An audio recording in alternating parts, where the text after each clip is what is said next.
Hey everybody, and welcome back to Ladypreneur Academy. I am more than excited about the progress that you guys have been making through the Ladypreneur Life Cycle training. You guys are on your way to making some money, let me tell you. So I know we have talked about landing pages, we have talked about lead magnets, we have talked about even how to price your products and services in this phase, but now I want to make you an email marketing pro. And as we go through this information, I want you to be mindful of the fact that we'll be talking about emails, but what we're, really talking about is communication. So this can be applied at a lesser level to text automation. It can be applied to push down notifications. It can be applied to some direct mailers.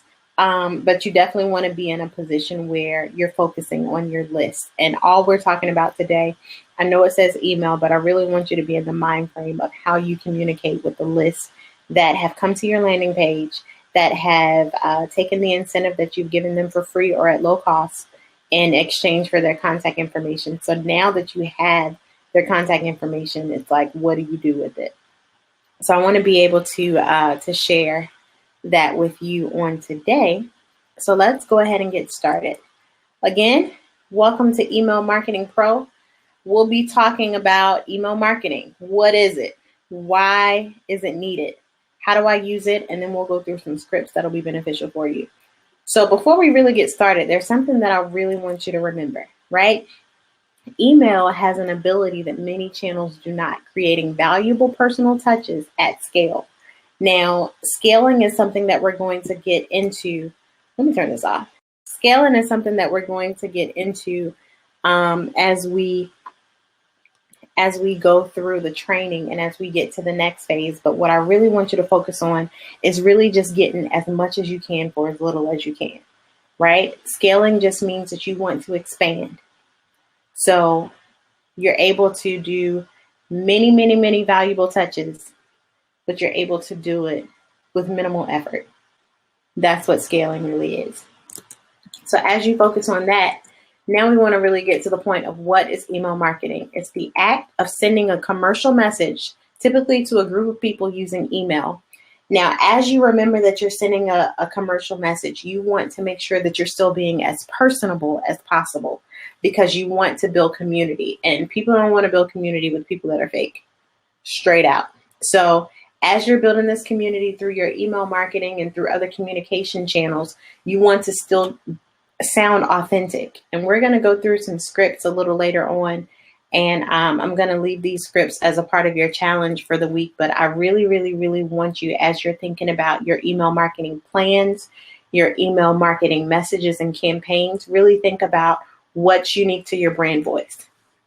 Now, if you've been to one of my digital marketing trainings, you know that the importance of a brand voice is people want to feel your authenticity as a company. Why? Because it increases the know, like, trust factor. Again, I'm going to beat this into your head until it bleeds. People must feel like they know you, like you, and trust you before they'll do business with you. So as you're going through your email marketing, you have to and really think about the market research that you did to really find out the language that your target audience speaks. You want to speak to them in a way that they will understand. So as we go through all this information, keep in the back of your mind, and as you do the challenge, keep in the back of your mind what's going to resonate the most with my target audience. So let's talk about the benefits. Number one, it builds brand awareness, right? You want to make sure that you are able to consistently communicate information about your brand, your product, or your service to your prospects. And there's no better way to do this than through push down notifications, through emails, through text notifications, being able to communicate with your list effectively. Number two, again, we talked about this. It increases the know, like, trust factor. Again, people must feel like they know you, like you, and trust you before they'll do business with you. So you want to make sure that you are not taking away from the trust factor, but you're actually building the trust factor. And then again, it's cost effective. The quote said it before, where you're able to give commercialized content to a large amount of people at scale. So it's cost effective because you don't have to literally put stamps on envelopes to be able to get information to people. It's cost effective because you don't have to pay a lot of the fees that people pay to be able to call people one on one like they did back in the telemarketing days. It's cost effective to be able to connect to your specific audience. So definitely take advantage of some of the benefits that are available through email and overall list marketing. Now, when it comes to email marketing, I know a lot of you guys are asking the question like, okay, what do I do? Do I just get my Gmail account and send stuff out to people? Do I get everybody's contact information that the landing page provided and just shoot everybody one big massive email? Absolutely not. You don't want to do that, because there are tools available that will help you to automate this process, meaning that you can connect your email provider to your landing page provider. And once they have that information, you can set up what we call a campaign to automate emails to go out to people. It'll personalize them for you and everything. So we'll get to campaigns and all that stuff a little bit later. But let's talk about some of the tools that are available to you and some of the platforms that are available. The most popular right now is MailChimp. I think MailChimp is the one that the most people know about. MailChimp is actually free up until a certain amount of email addresses that come into your list, and then they charge just like everybody else. Now, I personally don't like MailChimp because so many people use it. And when a lot of people use something, when it comes to email, it's automatically flagged as spam. So it really takes a lot for MailChimp to be able to get emails into the primary mailbox. And you want emails that will convert to primary. You don't want to get stuck in people's spam folders and they never hear you, see you, any of that stuff. Constant Contact is another one. ConvertKit is another one. MailerLite is one that also starts out free. Aweber is what I used to use. I don't necessarily like it anymore because they went up on their prices for no real reason. And GetResponse. These are 6 of the most popular. Right now, I personally use ConvertKit. I won't say that it's cheap, but it has gotten me the best results in being able to get into people's inboxes. So I have a higher open rate with ConvertKit than I have had with any of these other tools. So that's the one I personally recommend. If that's something you want to get along with lead pages and all that stuff, you can go into the tool section of the Academy and it will show you exactly where to find it. But let's talk about some terms when it comes to email marketing. So the first thing we want to think about is a form. Now, we talked about forms on our landing pages, but it's connected to the landing page to receive contact information from prospects. So once prospects put their name, their email address, whatever information you request from them into the form, you can connect it to your email provider through your landing page, and it will automatically store it so that you can send automated messages to those people. A subscriber is a person that enlisted in your email campaign. They took your lead magnet and now they've given you their contact information. And then a campaign is when you start to intentionally send a group of emails to this particular group of people based on the lead magnet that they selected. So you can have different campaigns going out to different groups depending on what they signed up for. Some more key terms that you want to focus on. Automations is important. You can program your email marketing tool to perform certain tasks without you, meaning that messages can be sent without you. You can auto-populate people's names in the emails without you having to be there. You can make sure that as people click different things on your landing page, they can actually sign up for different things. So they can be assigned to different groups based on what they click.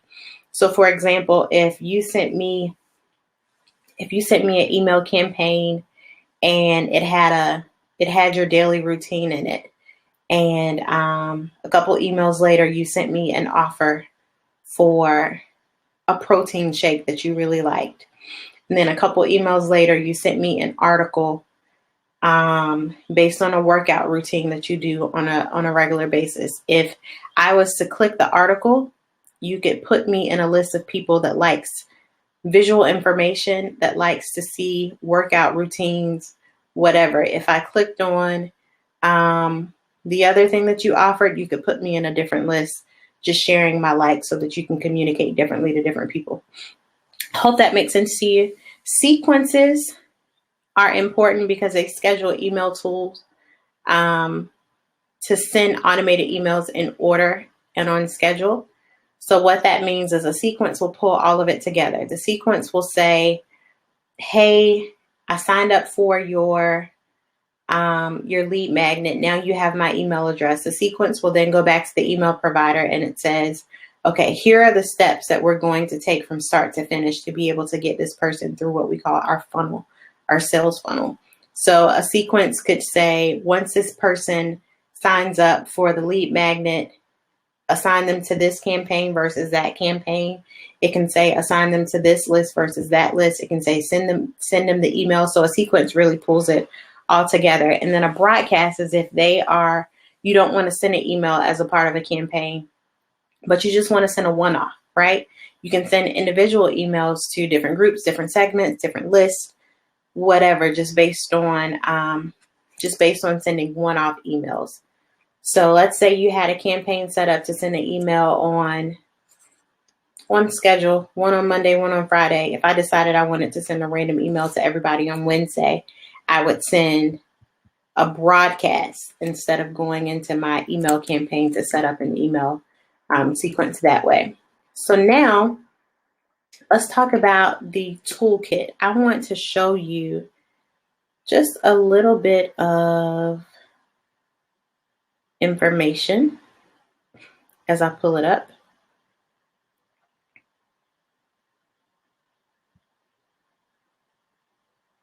Share screen. Okay, I hope you guys can. Oh.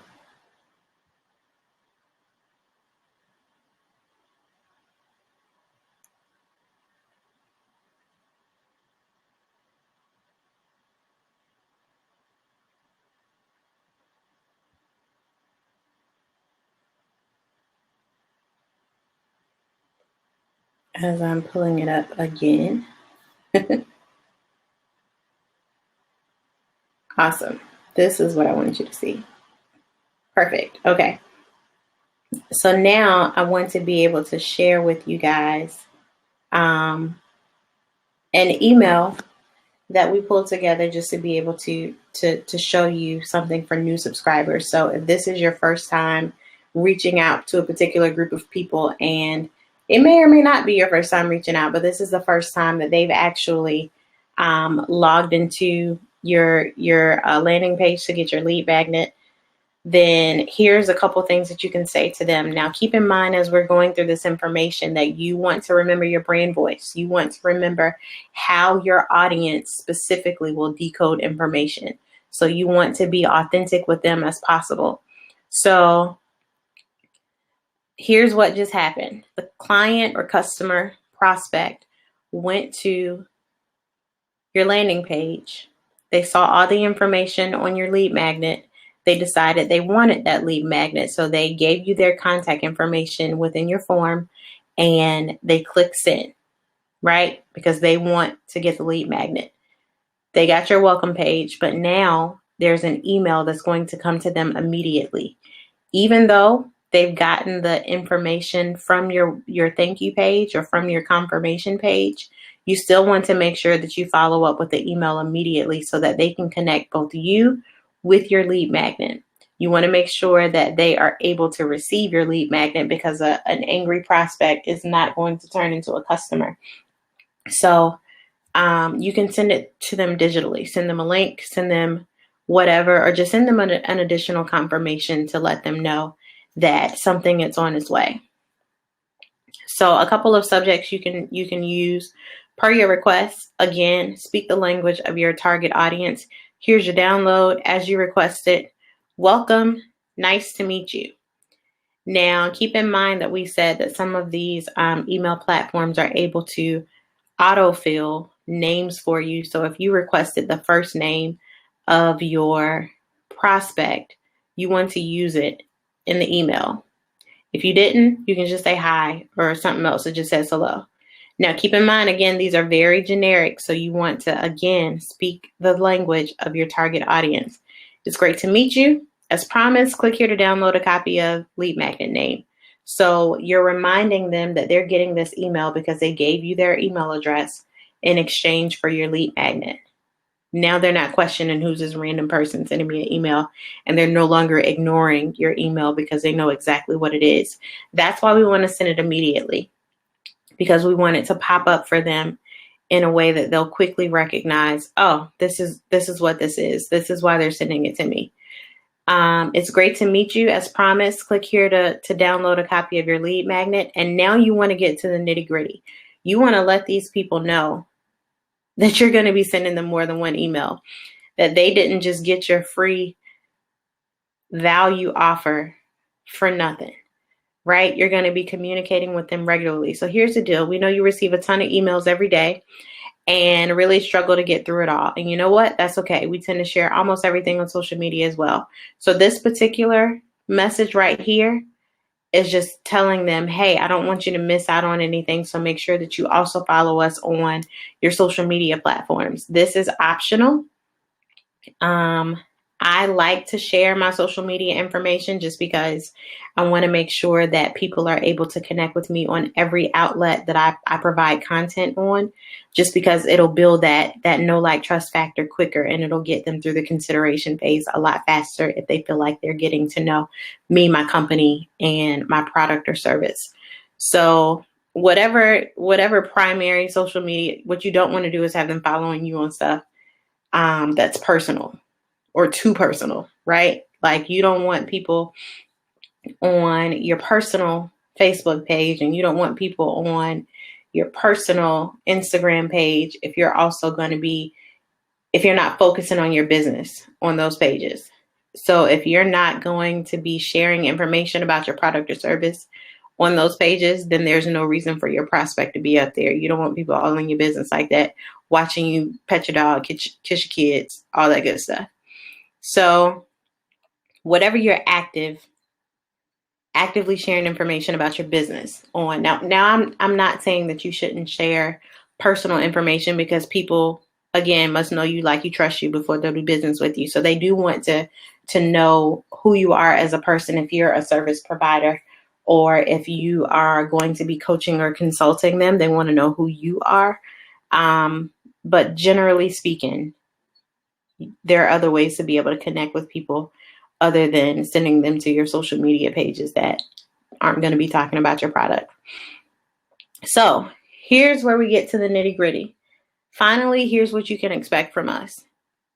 You want to leave this open, right? Because, or the reason why I left this open is because you want to explain to them what you'll be sharing. So you can expect a certain amount of emails a couple times a week, or articles or whatever that'll help them solve the problem that you identified as a pain point for them, which made them give you their email address or their contact information in the first place.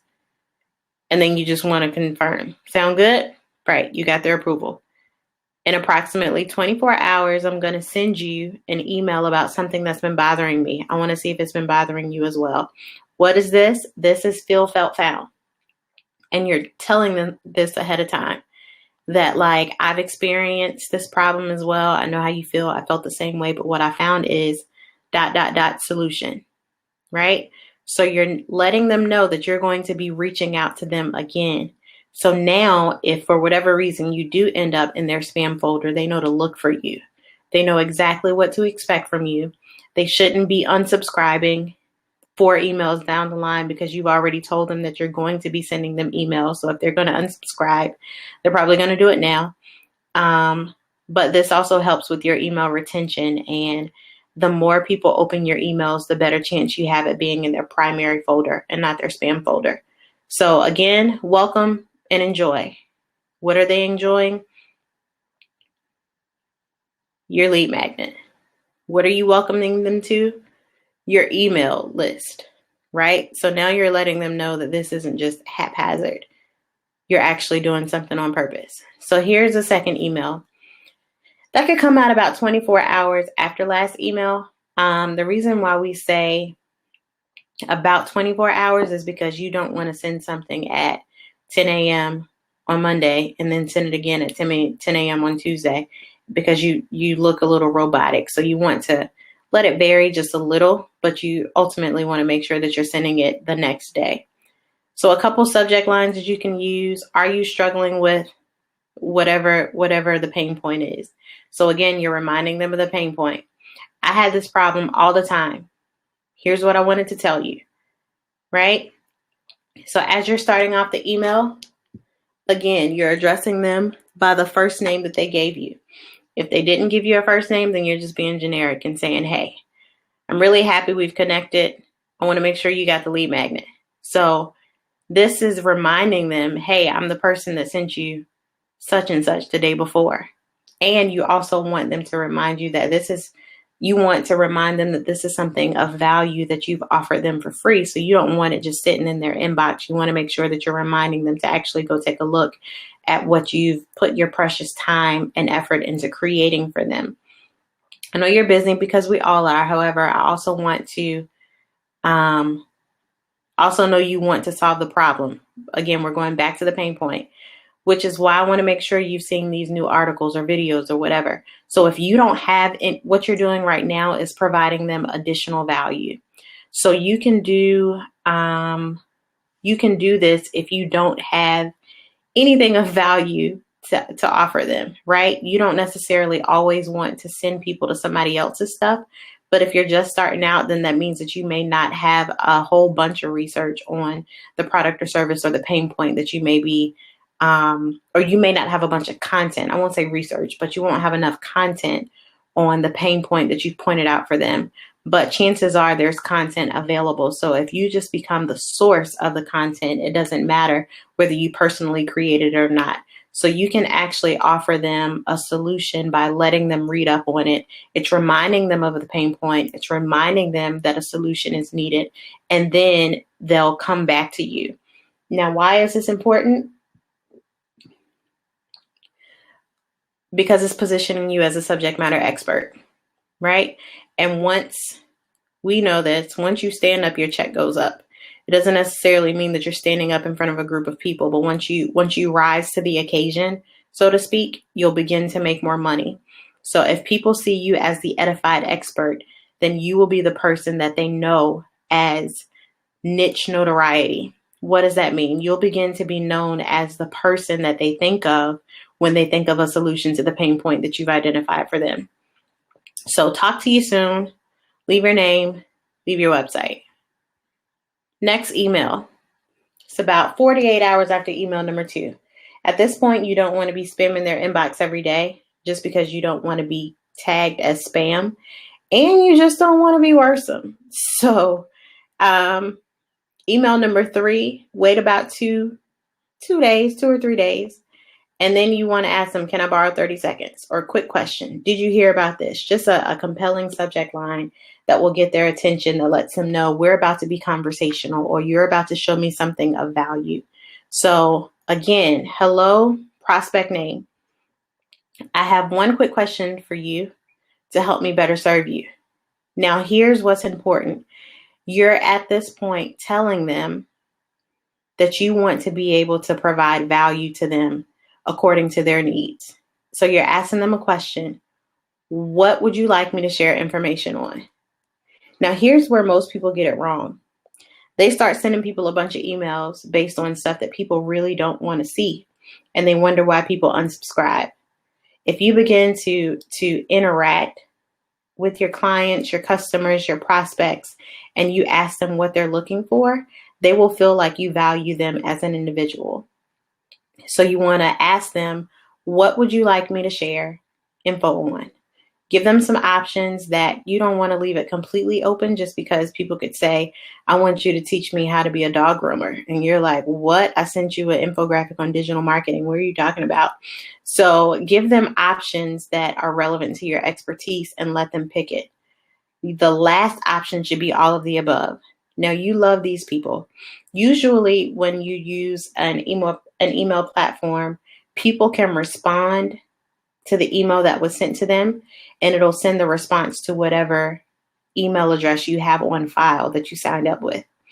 So if you respond, it'll send it back to your personal or your business email account. So you'll be able to see this. And 9 times out of 10 or 10 times out of 10, you want to use a professional email address that they send it out from anyway. So something URL related, but whatever. We'll get to that point a little bit later. The point is that you want to be able to interact with these people. And the point that I was making with that is that if that's the email address that you sent it from in the first place, once you respond, it'll still come from the same thing.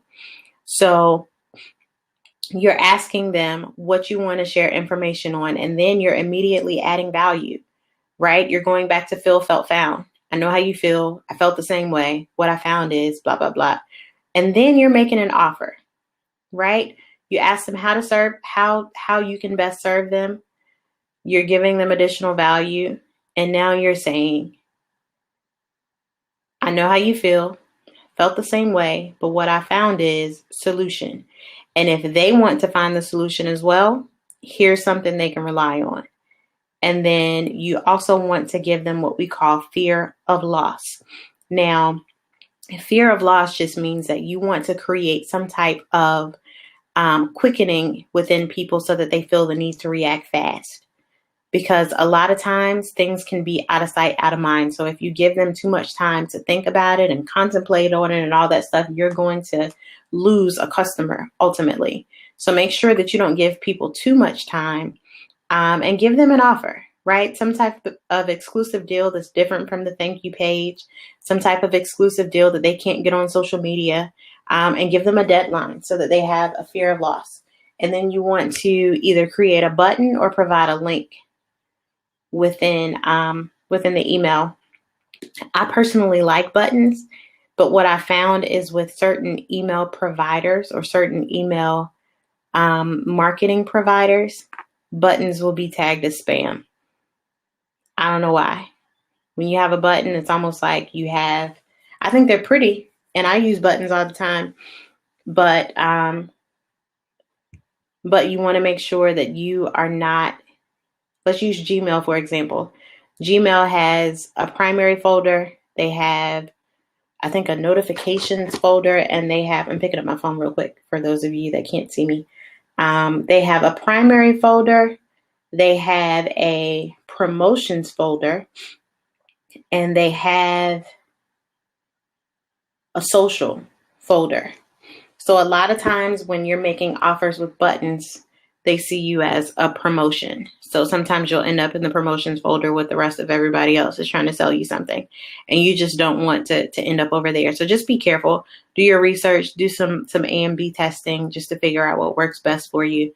And go back to your market research to make sure that you're in alignment with what your customers want to see. So again, you're signing off with your name and your site. Now, email number 4. Right? It's 12 hours before the offer expires. So if I told you that you have 72 hours to go and get my half off Ladypreneur Academy special before it expires, that means that, what did I say, 72? Within 60 hours, I need to be sending you an email that's like, hey, you're about to miss it. So some subject lines that you can use here is time is running out. Don't miss out. This is your last chance to do such and such. You guys get the point. So with that being said, you're starting out again with your content. You're listing them by their name, or you're just saying hi or something generic if you don't have their name. Just a reminder that today is the last day to catch whatever offer you listed. Don't miss out. For years, yes, years. This is going back to Feel, Felt, Found.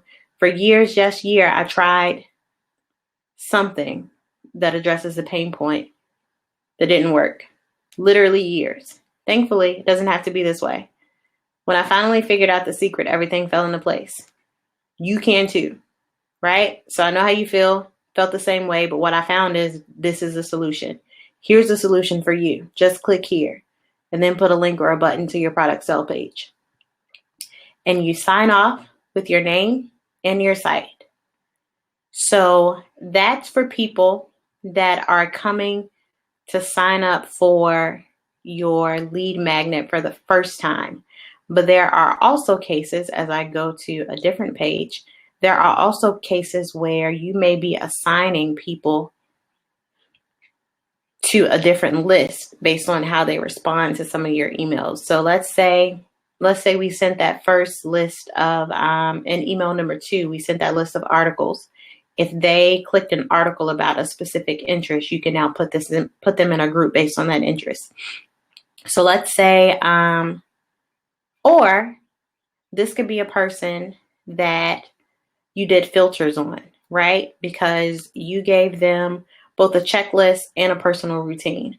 So if somebody comes into your form and your email account recognizes, or your email marketing tool recognizes that this account or address already exists, you can say, send this to all the people that signed up for this but didn't sign up for that. Or send this to all the people that rather signed up for this and signed up for that, right? So these are your second time signees. So to get started, again, you go with an immediate time frame. Per your request, here's your download. As you requested, welcome, nice to meet you. All that's the same. All of this, for the most part, is the same, so we won't even go through that. But again, you're letting them know, here's your lead magnet, how you can find it, whether you're giving them a direct download through the email. And then we're letting them know, hey, we're going to be giving you our social media information, and here's what you can expect from us. We're going to send you emails on a regular basis that help you with whatever problem or pain point they've identified. And then you're letting them know, tomorrow, I'm going to send you another email because I need to talk to you about something serious, right? So welcome to the email list. Enjoy your lead magnet, your name, your site, right? Email number 2. This is where it's different, because these are people that have already interacted with you. So you already have the ability to just be straightforward with them, right? Email number 2, subject, quick question. What's the one biggest problem holding you back from accomplishing whatever goal or business you help people to accomplish, right? So whatever your solution is, what's the one biggest problem holding you back from said solution? 1 or 2 sentences would be great. Thanks. Your name, CEO, whatever your title is, whatever you want to call yourself, it's fine. Make sure you put it here, right? Because now this is personal. It's letting people know, hey, I'm Juanica, president of Ladypreneur Academy, and I'm asking you this question personally because I want to be able to offer you personal assistance to help you. And you can actually start off or side conversations based on the response that you get. But that's something that's gonna keep in mind the time frame on this one. Almost 2 hours after the first email. It really makes it seem like you've been pondering on this thing for them specifically. Now, email number 3, 24 hours after the first email. Keep in mind we said roundabout because we don't want to look so static that we come off as spammy, but you want to ask them about the pain point. I like this one, 99 problems, but a ... really catches people's attention. You start with their name. Since you're on this email list, I know you have a problem with introduce your pain point again. You spent your precious money trying to solve this problem. Most people have. Even worse, you've wasted your time trying to solve this problem. I know. I've personally been there, and it's terrible. What is this getting back to? Feel, felt, found. I know how you feel. I felt the same way. But here's what the found is. This link will help you solve your problem with enter your solution and then put a link to your sales page. Don't delay.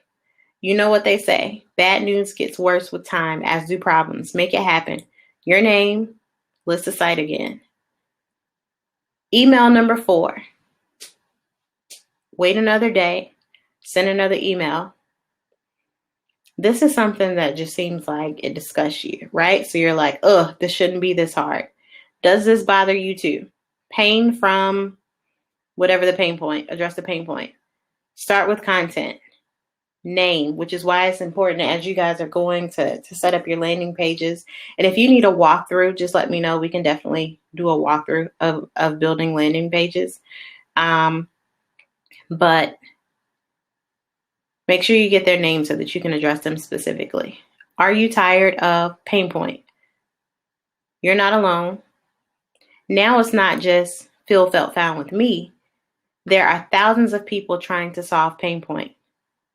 People, probably even you, have tried bad solution number 1, bad solution number 2, and even bad solution number 3. Yet at the end of the day, all you really want is solution that you offer specifically.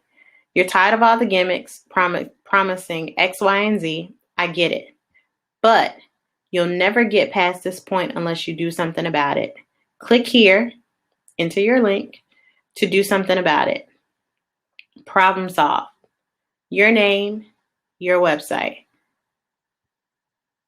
And then another day later, what's working right now? Did you see this? This works, blah, blah, blah. So what you're doing is you are just readdressing everything that we sent in the last email. And you guys will get a chance to see this information. I'm going to actually put it in the course notes as an assignment, because this is a challenge that I want you to do for this week. I want you to as you have identified, number 1, what your landing page will look like. You probably don't have any content on your landing page unless you have identified your lead magnet. Now that you've identified your lead magnet, you can go back and put the content on the landing page so that they align perfectly. So now that you have your landing page, you have your lead magnet, you know exactly what you're going to send people. I want you to create an email campaign. I want you to identify which email platform you want to use. I want you to sign up for that platform. I want you to make sure that you have your email address and everything correct in the account so that it's sending information to you directly, and that you're able to begin to send emails to people as they sign up for your lead magnet. And then I want you to make sure that you complete a campaign before you send one email. Why? Because it's so easy to send one email and say, oh, before I get to the next 24 hours, I'll put something else in there for them to see. Absolutely not, because you're going to forget. If you're anything like me, you'll end up with a bunch of incomplete campaigns, right? This is what we call a funnel. You want people to be within your sales funnel as much as possible. So you want to go and focus on creating your email campaign. I want you to get through at least 5 of the email campaigns, because here's what's happening, right? People will begin to see what you've put out as awareness on your social media platform. They'll go to the link that you've put in your bio, which is your microsite or your branding tree. Then they'll see as a part of your branding tree, you've linked it to your landing page so that they can go and grab your lead magnet. Once they get to your landing page, they're going to grab your lead magnet and they're going to give you their contact information. But up until now, you haven't made any money because you just did all this to offer them value, right? You just did all of this to make sure that they know that what you have to offer is of value. But the email is how you get from the consideration phase to the decision phase. So if you want people to be in a position where they're ready to make a decision, you have to have this email chain complete. So that's your assignment for the week. Go write your emails, finish your emails. If you have questions, we have office hours and we have live Q&A. So definitely make sure that you get your questions answered. We'll stick around for a little bit just to see if there are any questions right now. But other than that, good luck on your assignment and let me know if you have any questions.